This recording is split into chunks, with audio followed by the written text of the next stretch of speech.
ہم آج سورہ الرعد کے تیسرے رکوع کا مطالعہ کرنے جا رہے ہیں، چوتھے رکوع کا، جس میں 5 آیات ہیں۔ مختصراً ہم اس کو دیکھیں گے ذرا، تو صرف 5 آیات ہیں اس میں۔ آیت نمبر 27 سے آگے ہم انشاءاللہ جائیں گے۔ اعوذ باللہ من الشیطان الرجیم، بسم اللہ الرحمن الرحیم۔ وا اور یقولو وہ کہتے ہیں، مضارع قالا اس نے کہا، اور یقولو وہ کہتے ہیں۔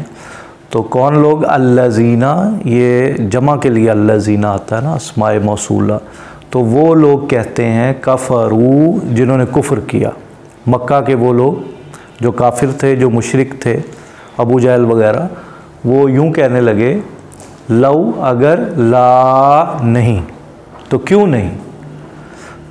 آگے ورڈ آ گیا انزل، یہ مجہول ہے، پیسو وائس، اصل ہے انزل ینزل، تو یہاں کیا آ گیا؟ انزل، نازل کیوں نہ کی گئی، علی، یہ پریپوزیشن ہے، حرف جارہ ہے، پر، ہی اس، یعنی حضرت محمد مصطفیٰ صلی اللہ علیہ وسلم پر کیوں نہ نازل کی گئی، کیا آیا، کوئی نشانی، جیسے حضرت موسیٰ علیہ السلام کو نشانی دی، عصا دیا گیا اور نشانیاں دی گئیں، حضرت عیسیٰ کو نشانیاں دی گئیں، مردہ زندہ کر دیتے تھے، تو وہ کہتے ہیں ایسی کوئی نشانی دکھائیں آپ ہمیں۔ من پریپوزیشن ہے، سے، من ربہ، ان کے رب کی طرف سے، تو آپ صلی اللہ علیہ وسلم پر کوئی ایسا حصی معجزہ کیوں نہ نازل کیا گیا کہ جس کو دیکھ کے ہم ایمان لے آئیں۔ قل، اے حضور صلی اللہ علیہ وسلم، یوں آپ فرمائیے، انا، بے شک، ان اللہ، بے شک اللہ تعالیٰ، یضل، گمراہ کر دیتا ہے، من یشاء، جسے چاہے، اللہ گمراہ کر دیتا ہے جسے چاہے، ویہدی، اور وہ ہدایت دیتا ہے، الیہ من اناب، جو اس کی طرف رجوع کرے۔ اب آپ غور کریں ذرا، آیت میں یہ وہ کہہ رہے ہیں مشرکین مکہ کہ کوئی آیت کیوں نہ نازل کی گئی، کوئی نشانی کیوں نہ نازل کی گئی، تو جواب یہ آنا چاہیے تھا بھئی اس لیے نشانی نہیں نازل کی گئی، جواب تو یہ ہونا چاہیے نا، وہ کہہ رہے ہیں نشانی نہیں نازل کی، لیکن آگے فرما رہے ہیں ان اللہ یضل من یشاء ویہدی الیہ من اناب، تو فرمایا کہ جو ہماری طرف رجوع کرتا ہے ہم اس کو ضرور بالضرور ہدایت دے دیتے ہیں۔ وہ کہہ رہے ہیں نشانی کیوں نہ نازل کی گئی، اللہ فرماتے ہیں ساڈی مرضی، لیکن ایسی بات نہیں۔ قرآن مجید کا جب آپ مطالعہ کرتے ہیں تو اس بات کو کھول کے بیان کر دیا گیا ہے کہ اللہ سبحانہ وتعالیٰ کسی کو گمراہ نہیں کرتے، بلکہ انسان خود گمراہی خرید لیتا ہے۔ اس کے سامنے اتنی اتنی بڑی نشانیاں موجود، اللہ کے نبی صلی اللہ علیہ وسلم ان کے درمیان میں موجود تھے، اس سے بڑی کیا نشانی ہو سکتی تھی ان کے ذات گرامی سے بڑھ کے، اور خود قرآن مجید ان کے سامنے اتر رہا تھا۔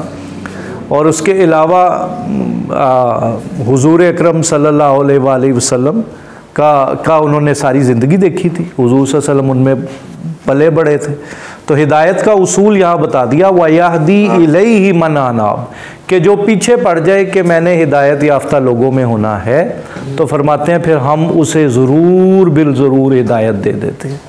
پھر فرمایا الَّذِينَ آمَنُوا، او یار یہ ایسا مقام آ گیا ہے قرآن مجید کا کہ دل و جان قربان ہے استاد۔ الذین آمنوا، وہ لوگ جو ایمان لے آئے، وتطمئن قلوبہم بذکر اللہ، ان کے دلوں کو اطمینان حاصل ہو جاتا ہے اللہ کی یاد سے۔ یہ تو کوئی اقبال رحمۃ اللہ علیہ سے پوچھے نا کہ جب وہ قرآن پڑھتے تھے، آگے جملہ جو ہے نا وہ کمال ہے، الا بذکر اللہ تطمئن القلوب۔ جو شاہ رفیع الدین تھے نا، محدث دہلوی کے بیٹے شاہ ولی، انہوں نے ترجمہ کیا اللہ کا، سنتے ہو، مگر سنتے ہو، آگے بڑی کام کی بات آ رہی ہے کہ دلوں کا اطمینان اللہ کی یاد میں ہے، دلوں کا اطمینان اللہ کی یاد میں ہے۔ اللہ کی یاد میں آپ بیٹھ جائیں بس، اور اللہ اکبر، یہ 1400 سال سے یہ آیت پڑھی جا رہی ہے، کتنے لوگوں کو سکون دے رہی ہے یہ آیت، کیا کمال آیت ہے۔ پھر فرمایا الذین آمنوا، وہ لوگ جو ایمان لائے، وعملوا الصالحات طوبی لہم وحسن مآب، وہ لوگ جو ایمان لائے اور جنہوں نے نیک عمل کیے۔ قرآن مجید کا آپ مطالعہ کریں، آپ دیکھیں گے ایمان اور عمل صالح یہ لازم و ملزوم ہے، یہ ساتھ ساتھ ہی چلتے ہیں۔ اگر عمل صالح نہیں ہے تو ایمان ہی نہیں ہوتا، اگر ایمان ہوگا تو عمل صالح ہوں گے۔ ایمان چھپ نہیں سکتا، کہتا محبت نہیں چھپ سکتی، خوشبو نہیں چھپ سکتی، ایمان کہاں چھپتا ہے؟ چھپ نہیں سکتا وہ۔ تو فرمایا ایمان لے آئے اور نیک عمل کیے، ان کے لیے خوشحالی ہے۔ اس کا اصل معنی تو اللہ ہی جانے، طوبی لہم، ان کے لیے خوشحالی ہے، جنت ہے، وحسن مآب، اور بہت ہی اچھا ٹھکانہ ہے۔ کون کہہ رہا ہے؟ اللہ سبحانہ و تعالیٰ کہہ رہے ہیں کہ ان کے لیے بہت ہی اچھا ٹھکانہ ہے۔ جب اللہ کہہ رہے ہیں اچھا ٹھکانہ ہے تو آپ خود ہی سوچیں کیا ٹھکانہ ہوگا وہ۔ کذالک، اسی طرح سے، ارسلناک، ہم نے آپ کو بھیجا اے ہمارے حبیب صلی اللہ علیہ وسلم، فی امہ، ایک امت کی طرف، قد، تحقیق، خلط، گزر چکی، من، سے، قبل، پہلے، ہا، اس، تو ان سے پہلے، مشرکین مکہ سے پہلے، اس سے پہلے بھی گزر چکی ہیں، امم، امتیں۔ اور آپ صلی اللہ علیہ وسلم کی جواب کیا ہے؟ لتتلوا، تاکہ آپ تلاوت فرما دیں، تا آ گیا نا، آپ سیکنڈ پرسن، علیہم، ان پر تلاوت فرمائے، علیہم الذی، وہ جو اوحینا، ہم نے وحی کیا نا آپ کی طرف، قرآن مجید، آپ ان کو پڑھ کے سنائیں، الیکا، جو ہم نے وحی کیا آپ کی طرف، الا، طرف، کا، آپ کے، وہم یکفرون بالرحمن، اور رحمان کے وہ انکاری ہوئے ہوئے ہیں، رحمان کو وہ مان نہیں رہے۔ کل ہوا ربی، حضور صلی اللہ علیہ وسلم یوں فرما دیجئے، ہوا عربی زبان میں ہوا، انگریزی میں ہی، اردو میں وہ، واحد کی ضمیر ہے نا، ربی میرا رب ہے، لا نہیں، الہ الا ہو، اس کے علاوہ کوئی بھی معبود ہے ہی نہیں، صرف وہی ایک تنہا ذات، علیہ توکلت، اسی پر میں نے توکل کیا، اسی پر میں نے توکل کیا، وَإِلَيْهِ، اور اسی کی طرف متاب، میرا لوٹنا ہے، لوٹنا ہی اللہ کی طرف ہے، اور کوئی دوسرا ٹھکانہ ہی نہیں۔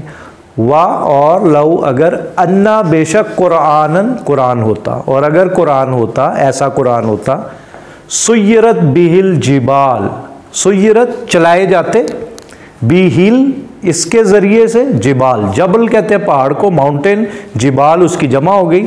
تو اگر تم لوگ کہہ رہے ہو نا حسی معجزات، تو اگر ایسا قرآن ہوتا کہ جس سے پہاڑ چلائے جاتے، او، یا قطعت بہ الارض، یا جس سے قطع کر دی جاتی زمین، او کلم بہ الموتیٰ، پیسے وائس آ رہے ہیں سارے باب تفعیل کے، اور اس کے ذریعے سے موتا بات کرنے لگتے، مردے بات کرنے لگتے۔ وہ مشرکین مکہ نے کہا نا حضور صلی اللہ علیہ وسلم، ہم تب مانیں گے آپ کا پیغام، اے پہاڑاں نو ذرا پیچھے پیچھے کر دیو تاکہ یہ زمین کھل جاوے، تے پھر نا ایتھے اسی کھیتی باڑی کریے، پھر زمین دے ٹکڑے ہو جان، اتھوں چشمے ابل پین، تے پھر تے مزہ آئے گا، پتہ چلے گا تسی اللہ دے نبی جے۔ تے پھر جڑے ساڈے پہلے پرکھ فوت ہو گئے نے، our forefathers who have passed away، تے وہ بھی ساڈے نال نا قبراں تو نکل کے تے ساڈے نال گفتگو کرنا شروع ہو جان۔ تے اللہ سبحانہ و تعالیٰ اس کے جواب میں ارشاد فرماتے ہیں، بل للہ الامر جمیعا، کہ سارے کا سارا امر جو ہے وہ اللہ ہی کے لیے ہے۔ کیونکہ وہ، آپ جب قرآن مجید کا پورا مطالعہ کرتے ہیں تو آپ کو پتہ چلتا ہے کہ مشرکین مکہ اس وجہ سے ایمان نہیں لا رہے تھے کہ کوئی نشانی نہیں ان کو نہیں دکھائی گئی۔ حضور صلی اللہ علیہ وسلم کی ذات گرامی سے بڑی کیا نشانی ہوگی، قرآن سے بڑی نشانی کیا ہوگی؟ وہ ہٹ دھرمی کی وجہ سے ایمان نہیں لا رہے تھے، ہٹ دھرم تھے، اللہ تعالیٰ کو پتہ تھا، اور بعض روایات کے مطابق اللہ تعالیٰ نے کہا نشانی دکھا دیں، کیونکہ جب نشانی دکھا دی جائے اور امت ایمان نہ لائے تو پھر ان کو وائپ آؤٹ کر دیا جاتا ہے، پھر ان کو صفحہ ہستی سے مٹا دیا جاتا ہے۔ تو پھر دوسری چوائس حضور صلی اللہ علیہ وسلم نے فرمایا کہ توبہ کا دروازہ کھلا رکھیں، تو توبہ کئی لوگوں نے کی نا، پھر جو مکہ والے تھے ایمان لے آئے۔ افلم یئس الذین آمنوا ان لو یشاء اللہ لہدی الناس جمیعا، تو پھر کیا مایوس ہو گئے ایمان والے؟ اور ایک ترجمہ کیا کیا ایمان والوں کو ابھی بھی علم نہیں ہوا کہ اللہ تعالیٰ اگر چاہتا لَهَدَى النَّاسَ جَمِيعًا، تمام انسانیت کو اللہ ہدایت پہ پیدا کر دیتا۔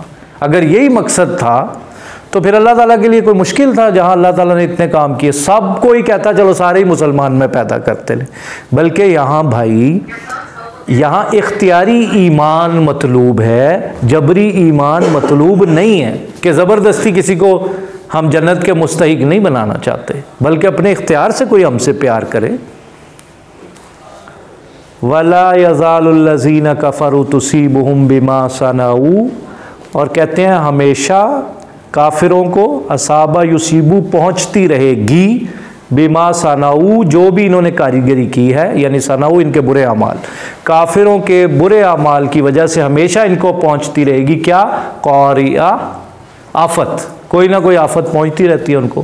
او تحل قریبا من دارہم، ان کو آفت پہنچے گی یا ان کے گھروں کے قریب اترے گی؟ کیا آفت؟ حتیٰ، یہاں تک کہ یاتی وعد اللہ، یہاں تک کہ آ جائے اللہ کا وعدہ، قیامت آ جائے گی۔